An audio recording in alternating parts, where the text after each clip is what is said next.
Ik loop dwars door alle mensen heen. Ik loop om de lamp heen. Ik spring over het boek.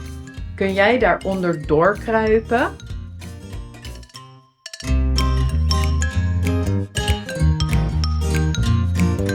Hallo allemaal, Dutchies to be!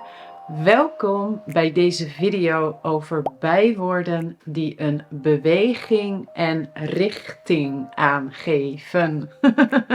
Ja, bijwoorden zoals doorheen, omheen, onderdoor, achterlangs, onderlangs, vanaf, omhoog, omlaag, linksaf, rechtsaf, etc.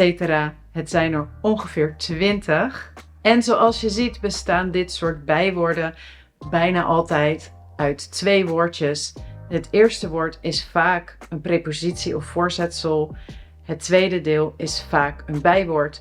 Maar soms kan dat ook omgedraaid zijn. En soms zijn het gewoon 2 bijwoorden. Maar al deze bijwoorden zijn voor een beweging en een richting. Ze bestaan uit 2 andere woordjes. En vele van deze woorden kun je ook nog eens figuurlijk gebruiken. Dus dan gebruik je ze niet per se voor een richting of beweging. Ruim 4 jaar geleden heb ik al een video gemaakt over preposities voor posities. Voorzetsels voor posities. Zoals in, op, aan, etc. En ik heb deze laten zien aan de hand van mijzelf ten opzichte van een tafel. Hallo allemaal, dit zijn Kim en de tafel. Kim ligt op de tafel. Nou, als je deze video nog niet kent, dan kun je hem daar kijken en hij hoort ook bij de Dutch for Beginners course. Maar veel van dit soort preposities kun je dus combineren met een bijwoord en dan dus een bijwoord maken voor een beweging en of een richting. En ik ga vandaag weer proberen voor de meeste voorbeeldzinnen mijzelf te gebruiken om ze uit te beelden.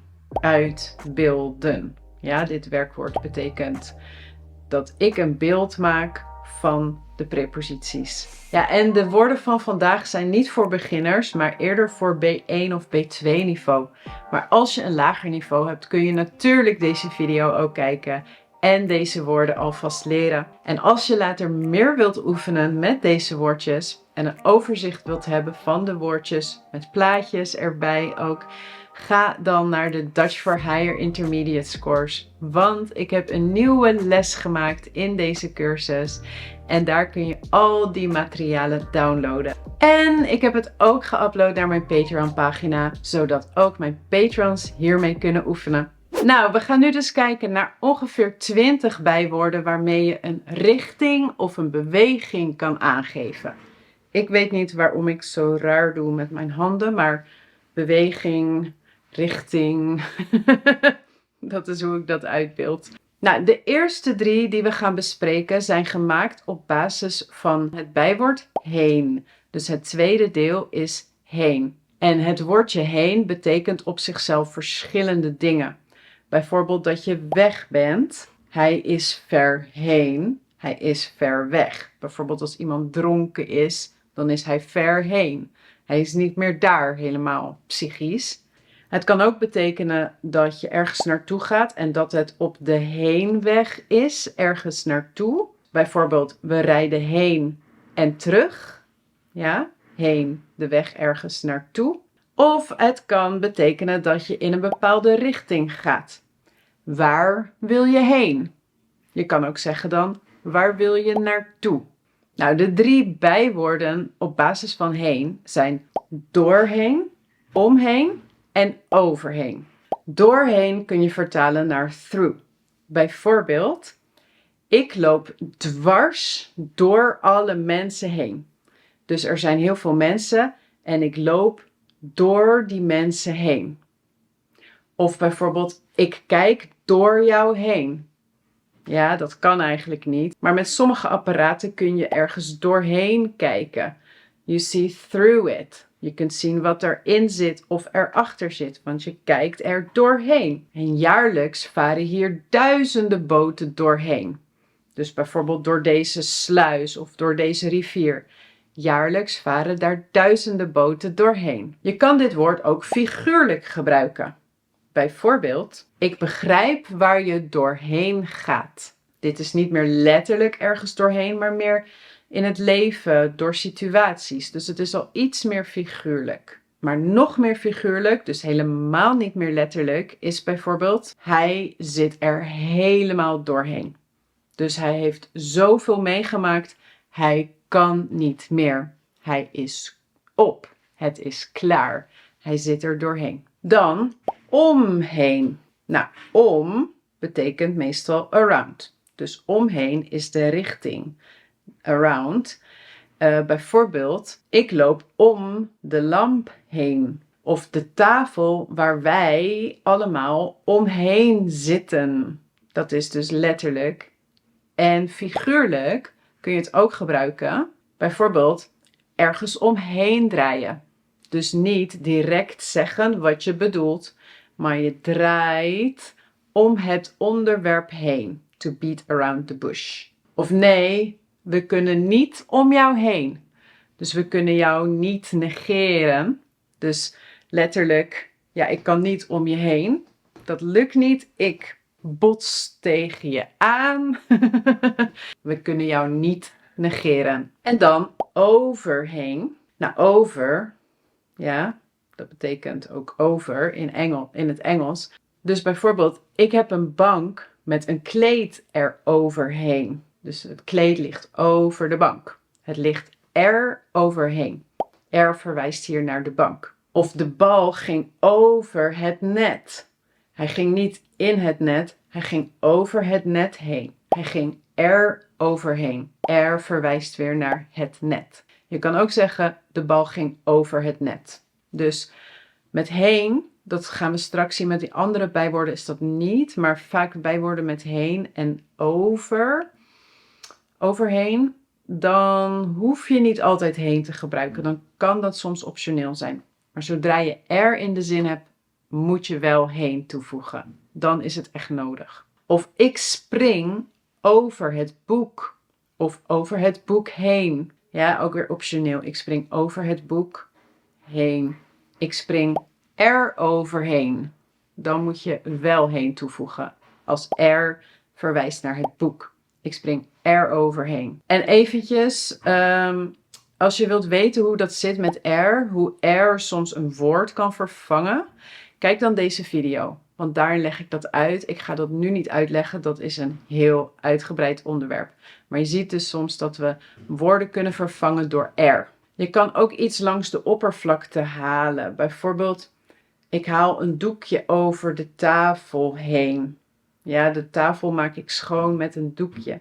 Ik haal er een doekje overheen. Figuurlijk kun je dit ook gebruiken door bijvoorbeeld te zeggen, ik ben nog niet over mijn eerste liefde heen. Nee, ik heb nog steeds liefdesverdriet. Ik ben er nog niet overheen. Ik ben nog niet over mijn eerste liefde heen. Je ziet trouwens dat soms deze woordjes scheiden. En dat is als je in de zin ook het woord gebruikt waar dit bijwoord betrekking op heeft. Ik loop door alle mensen heen. Ik loop er doorheen. Met er dan weer niet. Maar ik loop door de mensen heen. Ik loop om de lamp heen. Ik loop eromheen. Dan is het weer aan elkaar. Het kleed ligt over de bank heen. Dit is een bank met een kleed eroverheen. Ik haal een doekje over de tafel heen. Ik haal er een doekje overheen. Of je kan zeggen, ik haal een doekje eroverheen. Dus je ziet, met bepaalde zelfstandige naamwoorden, als je die in de zin hebt, dan komt één deel ervoor en een ander deel erna. En als je er hebt in de zin, dan blijven de bijwoorden aan elkaar. En dat zien we straks in alle andere voorbeelden ook.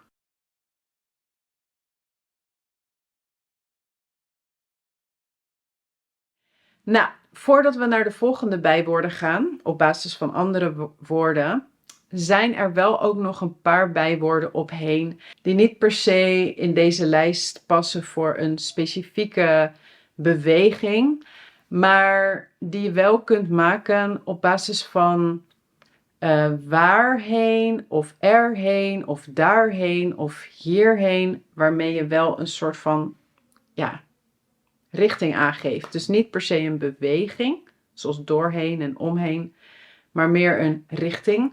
Bijvoorbeeld met waarheen vraag je naar een richting. Waar ga je heen? Daar ga ik heen.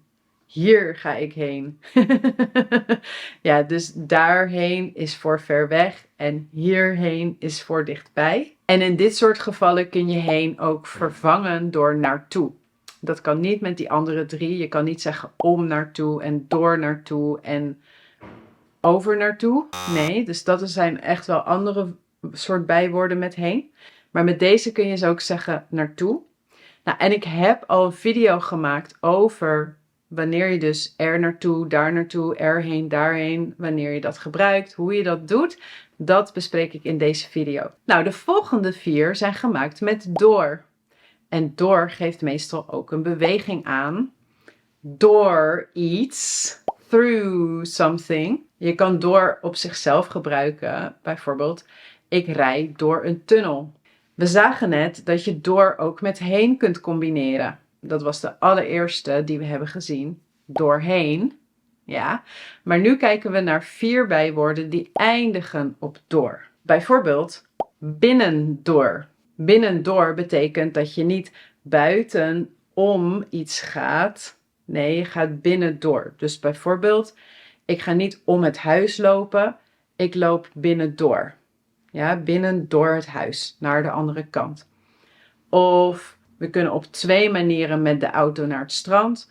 We kunnen via deze weg, om de stad heen. Of we kunnen binnendoor rijden. En dan moet je vaak dus door iets rijden. Door de drukke stad bijvoorbeeld. Dan hebben we onderdoor. Nou, letterlijk betekent dat je onder iets doorgaat. Ja, bijvoorbeeld, kun jij daar onder doorkruipen? Kun je onder de tafel doorkruipen? Of figuurlijk kun je ook ergens aan onderdoor gaan. When it destroys you. Bijvoorbeeld, Maria en Frans zijn vorig jaar gescheiden. En Maria ging daar bijna aan onderdoor. Ja, ze vond het zo moeilijk. Het deed zoveel pijn. Ze ging er bijna aan onderdoor. Dan tussendoor. Nou, tussen is meestal letterlijk dat hier iets is en hier en ik sta tussen 2 dingen. Ja, nu tussen 2 handen.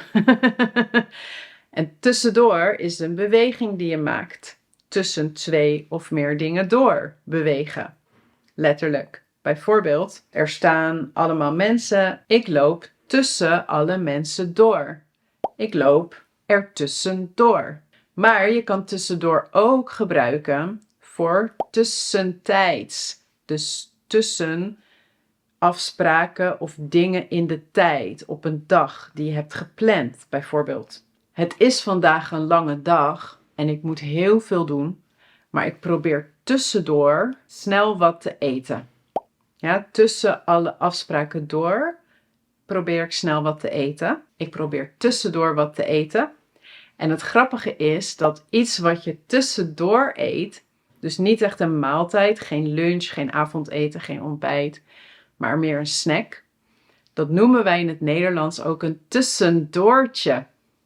Een snack is een tussendoortje die je snel tussen alle dingen door die je aan het doen bent, even snel eet. En de laatste met door is rechtdoor.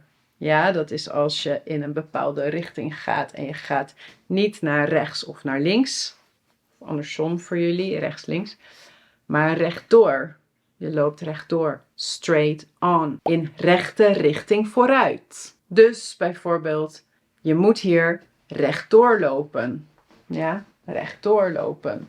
Gewoon rechtdoor lopen. En dan is er nog 1 op door die niet echt een richting aangeeft. Maar deze gebruik je als je weggaat ergens. Als je vertrekt. En dat is er vandoor.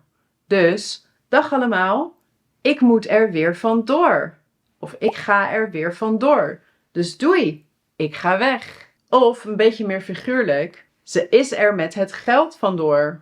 Shit, ze heeft het geld gestolen en ze is weggegaan. Ze is er met het geld vandoor. Dan nu 2 die beginnen met om. Namelijk omhoog en omlaag. Nou, om heeft op zichzelf heel veel betekenissen. Te veel om nu op te noemen. Ik kon ook niet echt zien hoe het verband hield met omhoog en omlaag. Dus we gaan daar niet per se naar kijken. Maar hoog is high en laag is low. Ja. Hoog, laag. Ja. En omhoog is in de richting van hoog. Zo upwards. En omlaag is in de richting van laag. Beneden. Dus omhoog de richting naar boven. Omlaag de richting naar beneden. Ik kijk omhoog. Ik wijs omhoog. Of ik kijk omlaag. Of ik wijs omlaag. Of bijvoorbeeld de lift gaat omhoog. En de lift gaat omlaag. 2 andere met gingen in een richting is erop en eraf. Ja, dus dat lijkt op omhoog en omlaag. Behalve dat nu ga je echt op een object. Of je gaat echt af van een object af. Bijvoorbeeld springen of zo. Bijvoorbeeld, ik stap op het boek. Ik stap erop. Ja, dus op is eigenlijk de enige ook die nu alleen uit eentje bestaat. Of ik stap van het boek af. Ik stap ervan af. Het meisje loopt de trap op. Ze gaat naar boven, ze loopt de trap op. Of het meisje loopt de trap af, naar beneden. Ja, ze loopt van de trap af, ze loopt ervan af. Dan 5 bijwoorden die we vaak gebruiken in het verkeer. Ja, als je naar buiten gaat en je gaat buiten lopen, fietsen of in de auto of op de motor of scooter, dus in het verkeer, dan kun je de volgende 5 gebruiken, namelijk rechtdoor, die hebben we al net gehad, en dan linksaf, rechtsaf, vooruit en achteruit. Nou, we beginnen met linksaf en rechtsaf, want rechtdoor hebben we al gehad. Trouwens, het is rechtdoor en rechtsaf. Je gaat naar rechts. En af is denk ik van het werkwoord afslaan. Afslaan is als je ergens loopt of fietst of whatever en je gaat opeens van jouw richting af naar een andere richting. Dus ik denk dat het daarom rechtsaf en linksaf is. Bij de kruising moet u linksaf. Bij het stoplicht gaat u rechtsaf. Oké, dat is rechtsaf, linksaf. En dan hebben we nog vooruit en achteruit. En uit kun je op heel veel manieren gebruiken op zichzelf. Maar je kan het ook gebruiken op zichzelf met betrekking tot een bestemming en een beweging. Bijvoorbeeld, welke kant ga jij uit? Moet jij ook die kant uit? Ja? Of de vrouw zit voor zich uit te staren. Ook in een bepaalde richting staart ze. Dus je kunt uit op die manier gebruiken. Maar dus ook in combinatie met vooruit, de richting van voren.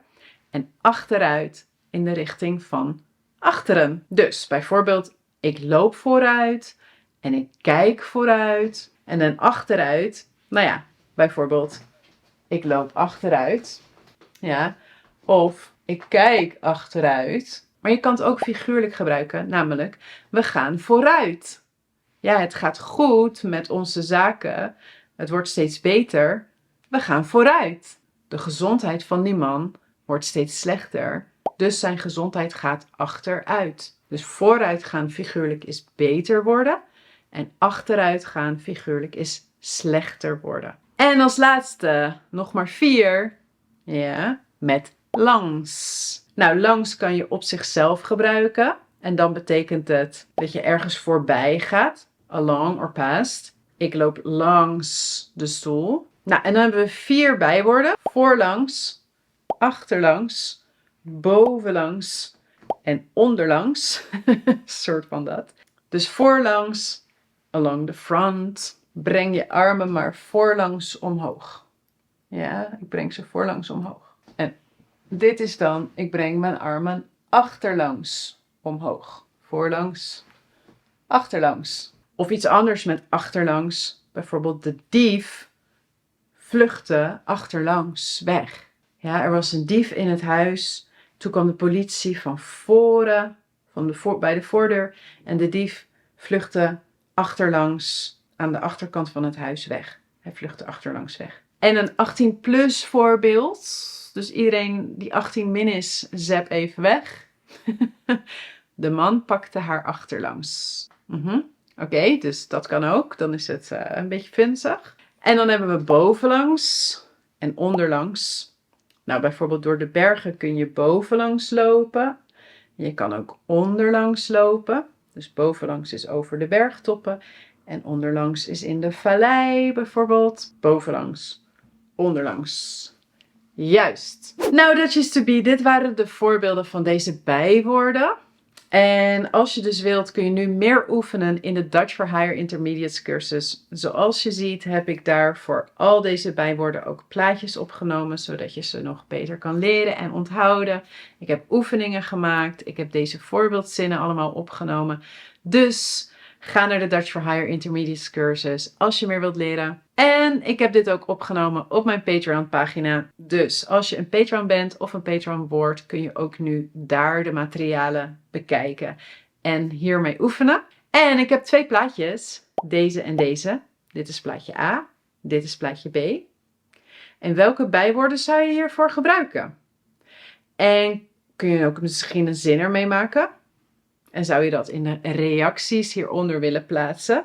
Dus je kan ofwel alleen zeggen, nou, dit zijn de bijwoorden die hierbij horen. Of je kan 2 zinnen maken voor deze plaatjes en in de reacties zetten. En je kan in de beschrijving mijn voorbeeldantwoorden vinden. Dus dan weet je of je het een beetje goed hebt begrepen vandaag. Nou, als je vindt dat je vooruit gaat met jouw Nederlands door mijn video's, klik dan even het duimpje omhoog. Want zo help je mij te groeien hier op YouTube. Ik hoop dat jullie een beetje goed door deze video heen zijn gekomen. En dat het nu een beetje duidelijk is. En dat jullie tussendoor ook wat aantekeningen hebben gemaakt. Zodat je ook alles beter kunt onthouden. Nou, ik ga er nu vandoor. Ik zie jullie heel gauw in de volgende video. En ik wens jullie natuurlijk een heel mooie dag. Doei!